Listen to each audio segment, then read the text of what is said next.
Hello বন্ধুরা, আসসালামু আলাইকুম রহমতুল্লাহ। আজকে আমরা একটা শিক্ষা সফরে যাচ্ছি আমাদের বেঙ্গুরা সিনিয়র আলিম মাদ্রাসা সমন্বিত কিন্ডারগার্টেনের পক্ষ থেকে। আজকে আমাদের ভ্রমণের লোকেশন হলো দুইটি। গাড়ি ছাড়ার আগে আমাদের হুজুর সবাইকে গাড়িতে আরোহণের দোয়াটি শিখিয়ে দিলেন। আমরা প্রথমে যাব বঙ্গবন্ধু টানেল হয়ে চট্টগ্রাম বোট ক্লাবে, ও ওখান থেকে আবার আমরা বঙ্গবন্ধু টানেল হয়ে আনোয়ারা পার্কে বিচে যাব। ইতিমধ্যে আমরা রওনা দিয়ে দিয়েছি। টানেল রোডটা আসলে দেখতে অনেক সুন্দর লাগছিল।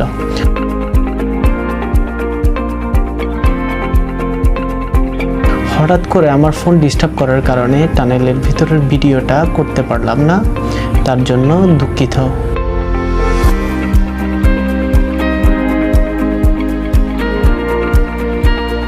আমরা পৌঁছে গেলাম চট্টগ্রাম বোট ক্লাবে। সবাই আস্তে আস্তে গাড়ি থেকে নেমে পড়লো। আমরা